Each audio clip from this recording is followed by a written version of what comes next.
Olá meninos, bom dia a todos.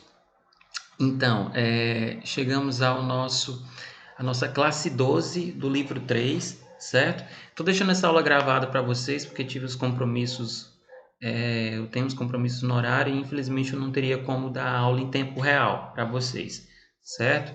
Mas na próxima semana a gente volta com a aula ao vivo e aí as dúvidas dessa aula de hoje, vocês vão postando na plataforma que eu vou tirando as dúvidas e a gente também resolve umas questões na próxima semana. A gente tem que encerrar esse livro 3 para não ficar atrasado, certo? E já entrar aí para o livro 4. Olha só, na classe 12 de vocês, a gente tem um conteúdo que a gente chama de divergências léxicas. Que seriam?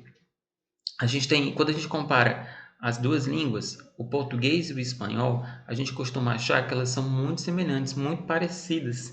Muita gente pensa que estudar espanhol é só de pitongar tudo, né? É dizer eu quero, quiero e assim seguir dizendo com todos os verbos e acha que vai dar certo. E não é, certo? O que a gente tem é línguas que são semelhantes sim, mas que apresentam muitas divergências, muitas diferenças, seja no campo, quando a gente compara palavras parecidas aí que divergem, que se diferenciam com relação ao gênero, a gente tem muitas divergências com relação à posição da sílaba tônica das palavras, quando compara o português com o espanhol, e também a famosa divergência aí de significado, que são os heterossemânticos, certo? Que a gente também costuma chamar como falsos amigos, que vocês também devem conhecer da língua do inglês, ok? Então a gente tem aí três pontos de divergências: palavras heterogenéricas, heterotônicas e heterossemânticas. Eu vou mostrar para vocês aqui cada uma delas, o que significa cada um dos termos, exemplificar com as principais palavras, aquelas que mais aparecem, né, em provas, em questões, e sugerir outras que vocês estudem, porque é um conteúdo muito vasto, então a gente não tem como prever que tipo de palavra pode ser cobrada numa avaliação futura, nem da escola, nem de vestibular ou concurso, seja o que vocês fizerem mais na frente, tá bom? Então vou dar o caminho das pedras, eu espero que a gente consiga tirar bons frutos aqui dessa jornada, beleza?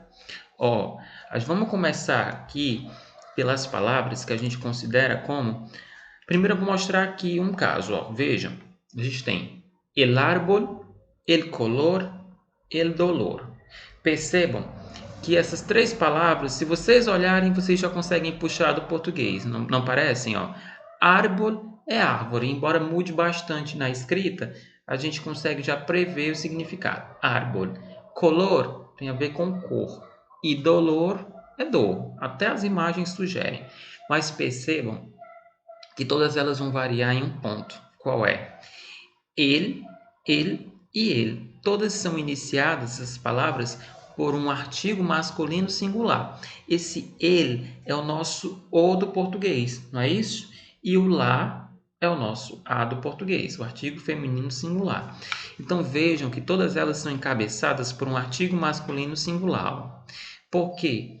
E outra coisa, árvore é uma palavra masculina ou feminina no português? É uma palavra feminina, não é isso? Eu digo a árvore, mas percebam que aqui eu digo como se fosse traduzir ao pé da letra, o árvore. Então já percebam que a variação aqui, a diferença, ela vem no campo do gênero. São palavras que apresentam gêneros diferentes quando a gente compara com a língua portuguesa, ó.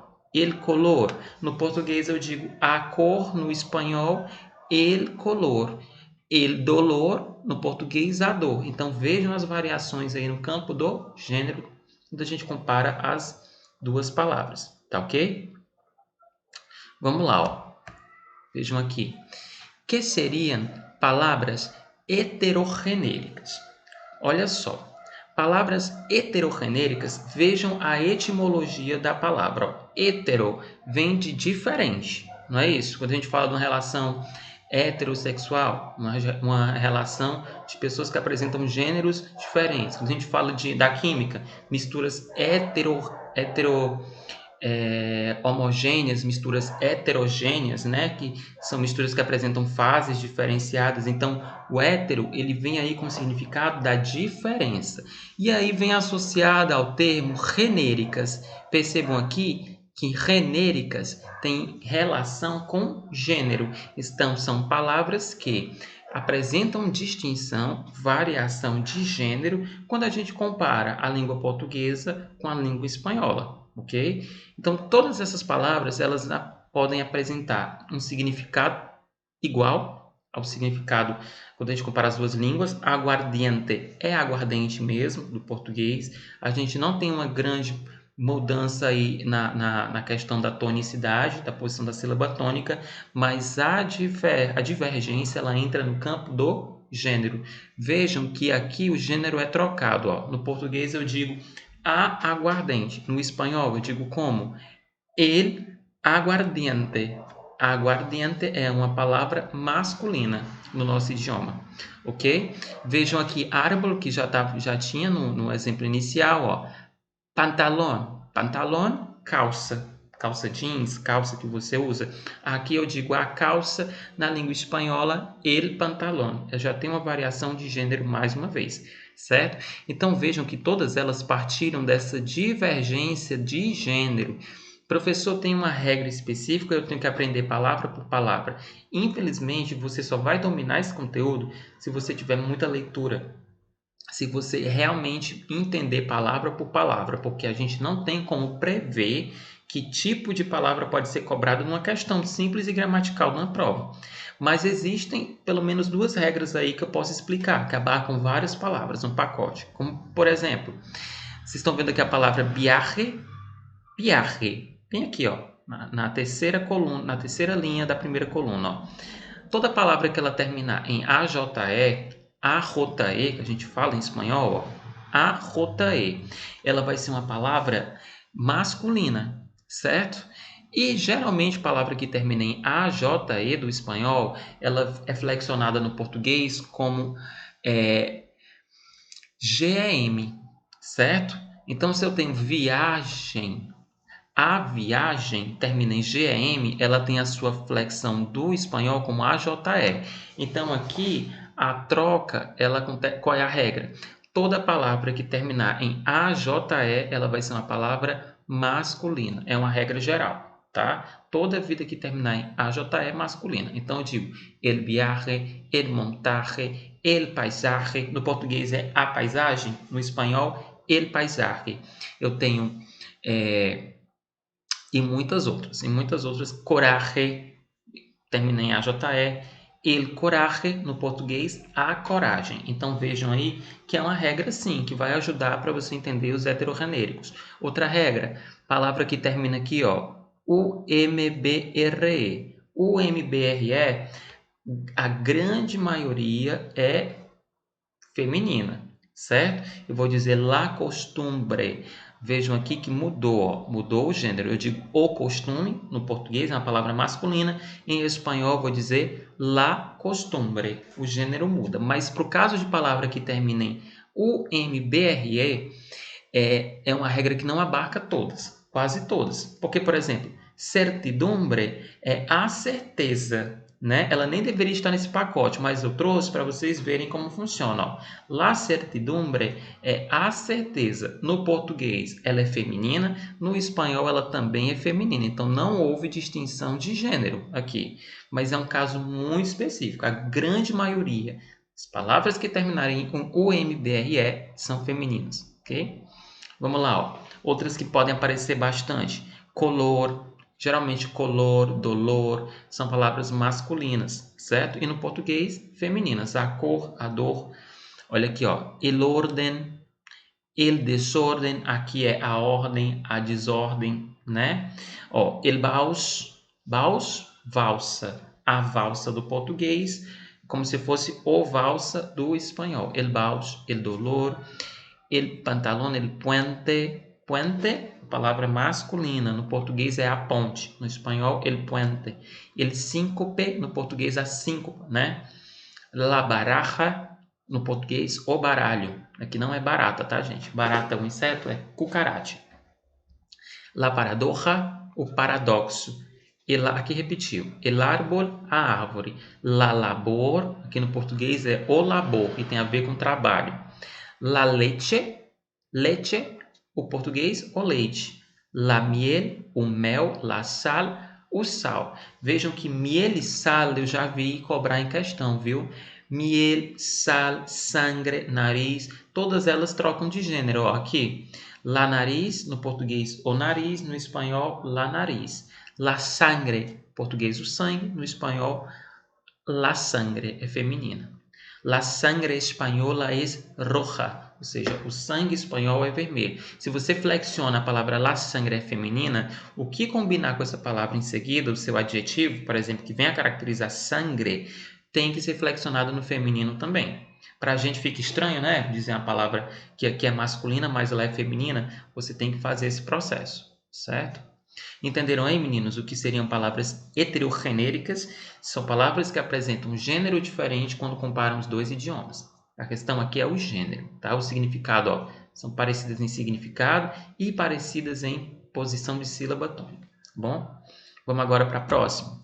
Aqui eu trouxe umas... É porque esse conteúdo é muito bom para a gente fazer no quadro, aquela coisa toda, chamar o aluno, participar. Aqui eu trouxe frases, orações em português e todas elas vão apresentar o gênero distinguido, o gênero diferente. Ó, a árvore está cheia de galhos, como ficaria? El árbol está lleno de ramas. Ó, vejam aí que árbol é a palavra que vai sofrer a variação de gênero. O sangue é vermelho. La sangre es roja. A ponte cruza o rio Turia. El puente cruza el rio Turia. Minha equipe é a melhor. Equipe é uma palavra feminina em espanhol. Mi equipo es el mejor.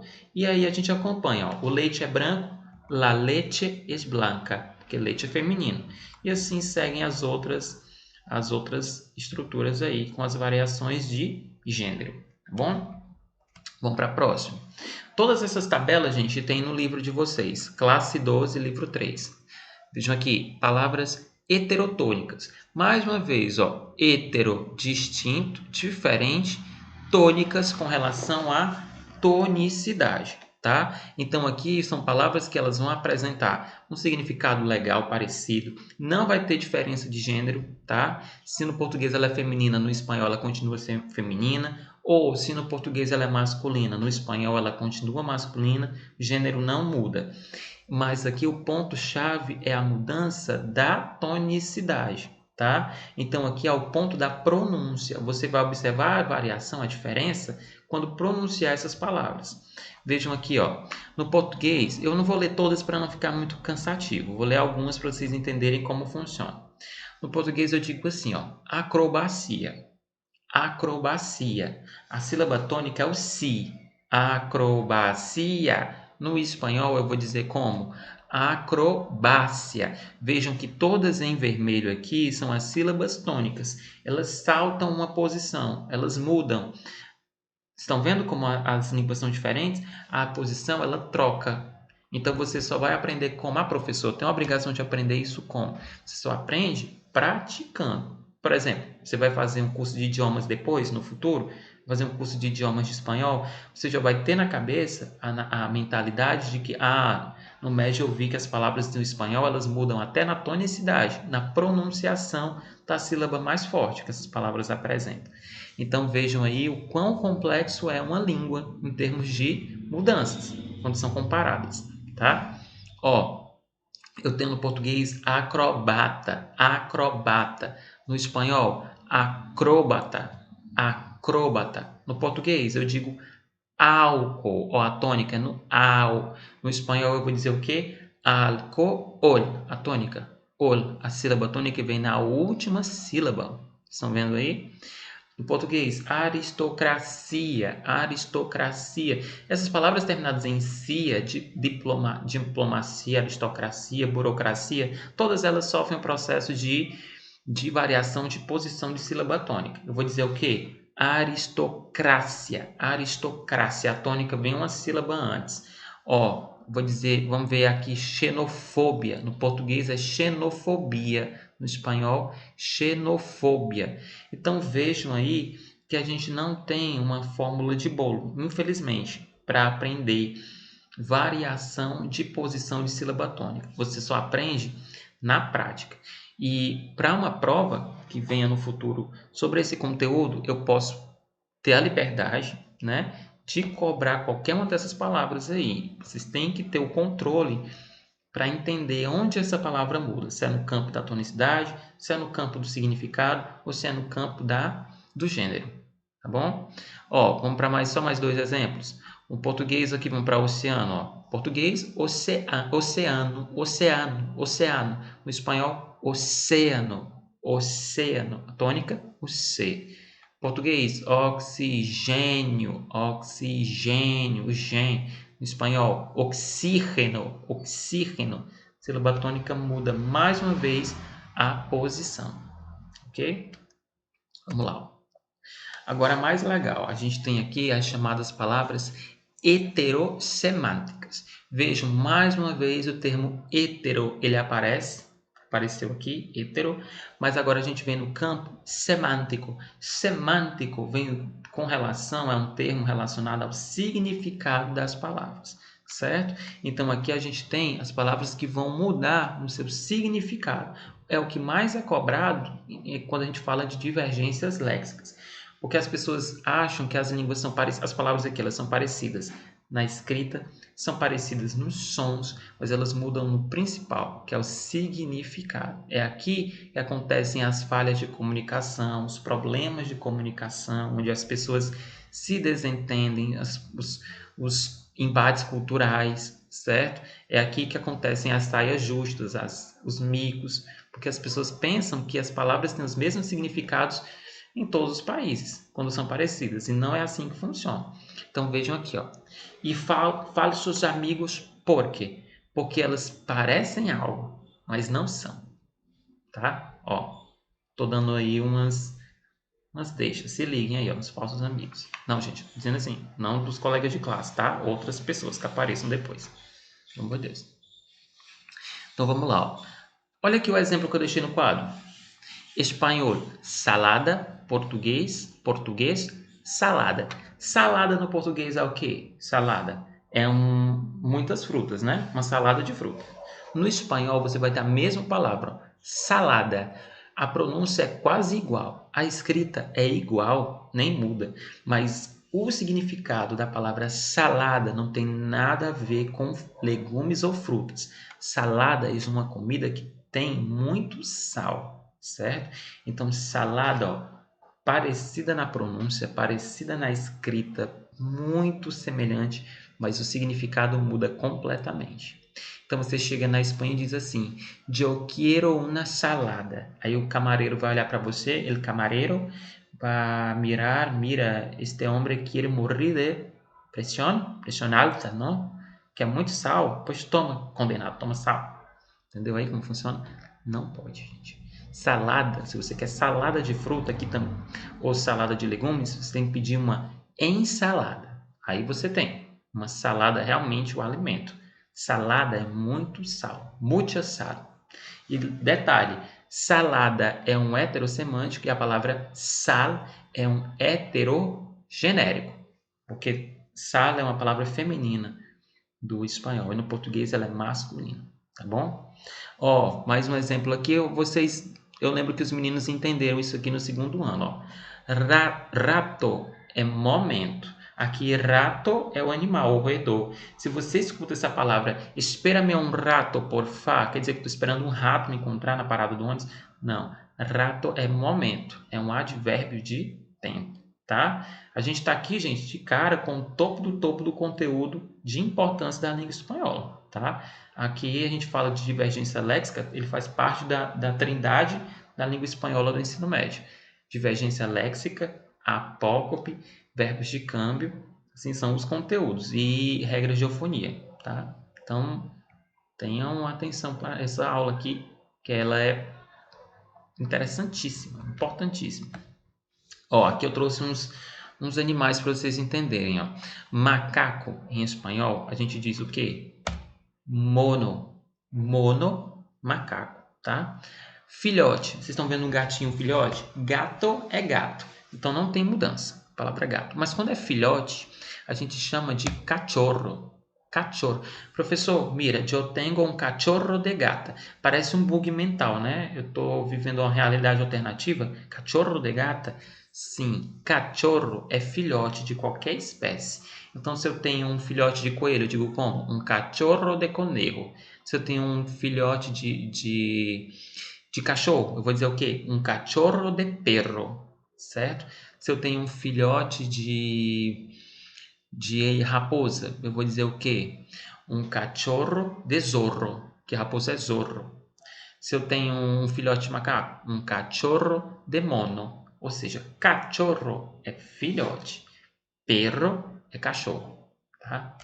Ó, momento, rato, vem aqui, raposa, zorro, do tipo do desenho, do filme, e jiboia é boa. Professor, boa, e como é uma pessoa boa, uma pessoa legal, uma pessoa de gente boa, super bacana? Buena, se for uma mulher, e bueno, se for um homem, tá? Boa é o animal, ok? Muita gente confunde. Maria é uma persona boa. Você está chamando a Maria de uma cobra e nem sabe. Hum, Vamos lá. Ó, cabelo branco, como é que a gente diz? Cana, nada a ver com cana de açúcar, gente.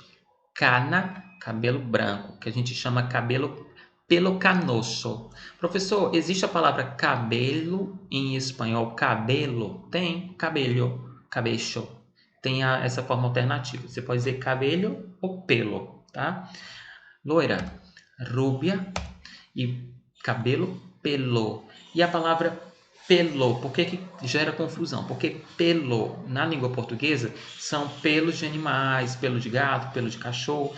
Pelo em espanhol é cabelo de pessoa, tá, gente? Por isso que é a confusão.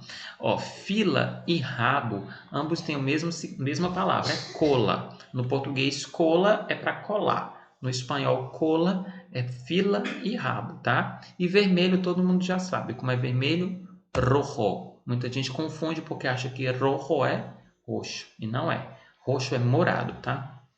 Ó, algemas. Algemas a gente chama na língua espanhola de o quê? Esposas. Ai, meu Deus. É, embaraçada, grávida. Por que gera confusão? Porque embaraçada tem muita semelhança com a pessoa envergonhada, né? Embaraçada, grávida, tá? Jubilación, aposentadoria. Bêbada, borracha. Qual é o problema? Você pensa que borracha é para pagar, mas não é. Borracha é bêbada, tá? A confusão acontece com o feminino, porque quem é que vai confundir borracha? A gente não tem essa palavra borracha do português, mas borracha tem, né? Por isso que a confusão ela vai para o campo do gênero feminino. Enjoado, mareado e pescoço, coelho. Muita gente acha que coelho é coelho e não é. Coelho é conejo, C-O-N-E-J-O. Coelho, pescoço. Assinatura, firma, não tem nada a ver com empresa. Firma é assinatura e firmar é assinar. Firma, substantivo, firmar, verbo. Ensalada, que foi o primeiro exemplo, talheres, aqui ó, cubiertos, nada de cobrir. Cubiertos são os três talheres juntos. Cuchara, tenedor e cuchillo, faca, tá? Borracha, goma. Escritório, oficina. Gente, já caiu no vestibular, viu? Oficina não tem nada a ver com oficina mecânica, gente. Olha, aqui é um ponto chave. Até escrevam, risquem aí o notebook de vocês, marquem aí, porque brincadeira, porque oficina é escritório. Então, meu pai é um advogado, ele vai dizer o quê? Mi padre possui uma oficina de abogados, um escritório de advogados, tá? E a oficina de mecânicos, de quem ajeita os carros, né? De quem conserta os carros é talher, tá? Talher. Então, ó, talher é a oficina mecânica, oficina é o escritório e cubiertos são os talheres. Vocês estão vendo aí como se casam as palavras para não fazer confusão na mente de vocês. Só tem prática quem lê muito e resolve questão, tá? Ó, vamos acelerar aqui. Exquisito, saboroso. Então, uma comida muito exquisita é uma comida muito saborosa, muito gostosa, não tem nada de ruim. Se você viaja para a Espanha e ouve, mira que comida exquisita, é um elogio, gente. Não é desprezo, não, tá? Onda é ola, que aqui as pessoas confundem ola com olá, de oi. Não é ola, é onda. Cena é jantar, as pessoas confundem cena com cena teatral. Cena teatral a gente diz escena, tem um ES antes, é S-C-E-N-A. Mas cena, a palavra cena em si é janta, tá? Ganância é lucro, balcão é a varanda e assinatura é a pasta, para vocês não se confundirem. Firma é assinar. Assinatura são pastas, ou seja, disciplinas. Pastas que eu digo é cadeiras que a gente chama na faculdade. Assinatura é matemáticas, biologia, espanhol, inglês. Na escola, no perpétuo, vocês têm assinaturas de língua estrangeira, português, espanhol, história, geografia, matemáticas, certo? Então, a assinatura são as disciplinas ou cadeiras na faculdade. Ó, berro, que é alecrim. Novio, que é namorado. Novio não é o estágio de noivado. Novio é só namorado. Novia, namorada, tá, gente? Aqui não tem nem anel no dedo ainda, é só enrolação. Aqui, cuchillo, que é faca. Cuchillo não tem nada a ver com dormir. Cuchillo é a faca, tá? Vassoura, escoba. Um aluno disse, professor, eu vou a escovar mis dientes. Aí o meu filho, que boca para aguentar, porque aguentar uma vassourada na boca, ninguém aguenta. Escova é vassoura, tá? E como é escova de dente? Cepilho, que eu até deixei aqui embaixo, ó, que eu sabia que vocês iam perguntar, se eu tivesse em sala. E aqui, polpo, pó. Muita gente pensa que polpo, por que o senhor disse polpo? Porque VO, tem um VOzinho aqui, tem som de P, tá? Não, desculpa, polvo, desculpa, gente. O V tem som de B, tá? Polvo. Polvo é pó. Muita gente confunde que polvo é polvo. Não é, tá? Polvo é pó, poeira, sujeira, ok? Polvo, o animal polvo é pulpo. É um nome completamente diferente. E copo é baço. Não é uma jarra, não é um vaso de planta, não. Baço é só o copo que você utiliza para beber água, tomar um suco, refrigerante. Chega na casa de um parente que mora na Espanha, você vai dizer o quê? Mira, puede, yo me gustaría un vaso de gaseosa, me gustaría un vaso de té, me gustaría un vaso de leche, de la leche. Então você queria um copo de leite, de suco, de refrigerante, tá? E aqui, para encerrar, ó, vocês vão fazer todas as atividades da classe 12, todas elas, a grande maioria são divergências léxicas. Eu estou dando aqui uns instrumentos, vocês vão fazer todas as questões em casa, tá? Ó, para encerrar, o caso mais interessante, ó, nome, nombre, não há variação aqui, tá? Mas sobrenome, que a gente diz em língua portuguesa, a gente pronuncia como apelido, sobrenome, tá? Não tem nada de Dudu, Cacá, Mamá, nada disso. Apelido é o sobrenome. Então, o Ian, vamos pegar o exemplo do Ian. Ian Viana, se eu não me engano. Ian Viana. Então, Ian é nome, Ian. Viana é o quê? Seu apelido, é o seu sobrenome, tá? E se o Ian tiver algum termo que os amigos dizem, algum apelido, aí a gente entra aqui no campo do apodo. Apodo vai ser o apelido realmente. No meu, Vlad, então eu tenho apodo Vlad. Vamos pelo meu nome agora, ó.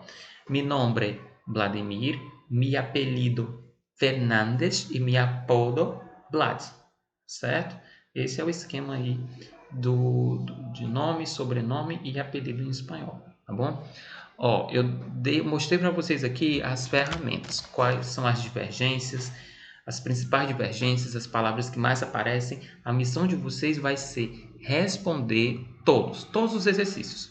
do capítulo da classe 12 do livro 3. Quando tiver na próxima aula, que é presencial, eu vou encabeçar o próximo conteúdo, porque o tempo está passando, gente, eu não posso ficar mais devagar, né?